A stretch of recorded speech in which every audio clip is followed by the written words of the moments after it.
Well, Jack, the rocks are through. Just, how's your heart? No, I suppose really it's I don't think anybody can argue that the best side won. And on another day, it could have been as many as 4 or 5 clear goals. I'll give the players credit from the fact that to come back from 2-0 down, no matter who you're playing against, they're a team top of their league, and it's not unknown for teams top of the league below to beat teams from the league above. And on paper, it looks like after drawing level in the last kick of the game on Saturday and having to go to extra time and penalties today to win, you would think it was a close game.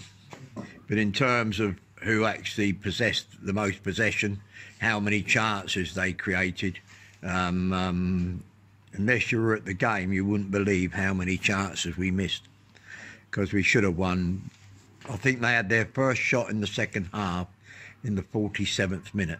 When a bloke, and the only thing that surprised me there was he didn't score and make it 3-2. But we've obviously, I'm really pleased for the lads to win after putting so much energy in, because the one thing I cannot do, I cannot deny the energy they put in.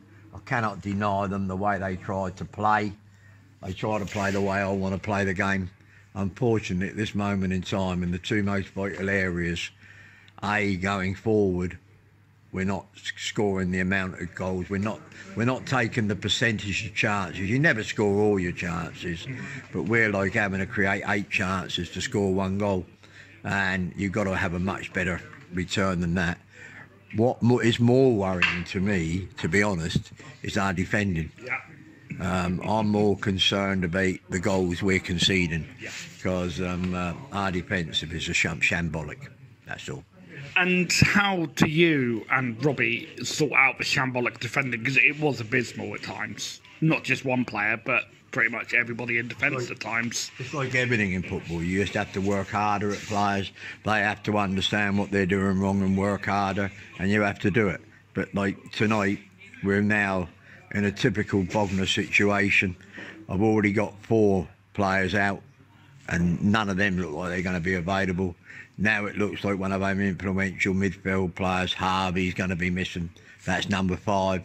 And I've just heard that Jimmy Mewett and Chadfield aren't too good, so they won't be training Thursday. So I'm now down to 7 injured, and we just haven't got the resources to find that number of players to replace. So it's very worrying for us, because when we're at full strength and everybody's fit, we're quite a dangerous team.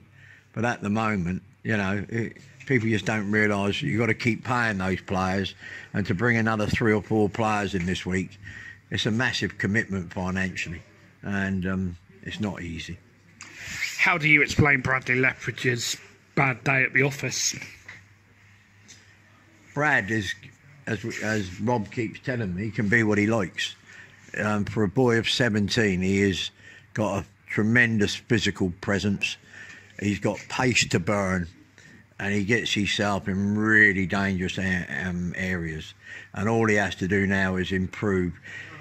He's got to get used to being he's got to start taking a high percentage of the 1v1s and the tap-ins, because with the ability he's got and the pace he's got, he'll keep creating those chances. And the only way he'll do that is if every day he's fortunate that he's with a pro club. He ain't got to go to work and be a plumber or an electrician or a labourer. He can practice every day finishing.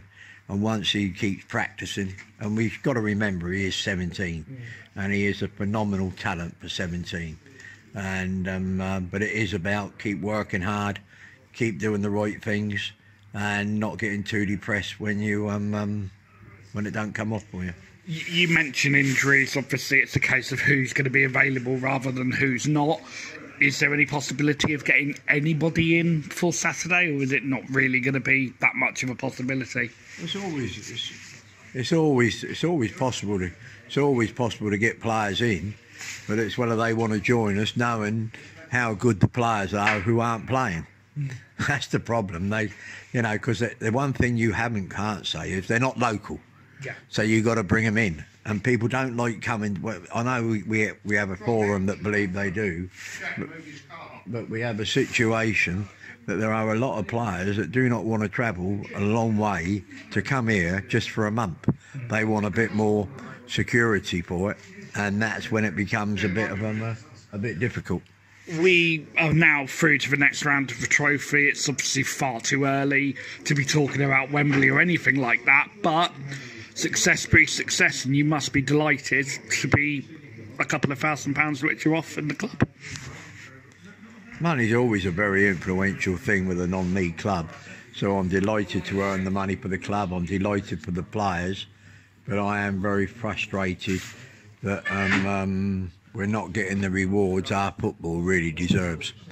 Because as I said in the paper tomorrow, it'll say whatever it does, penalties after extra time. People would think it was a close game. It was one-way traffic.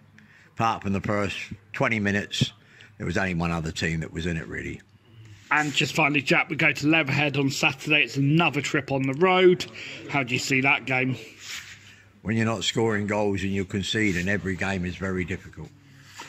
Always a pleasure, Jack. We'll catch up soon. Cheers. All the best. Bye-bye. Bye.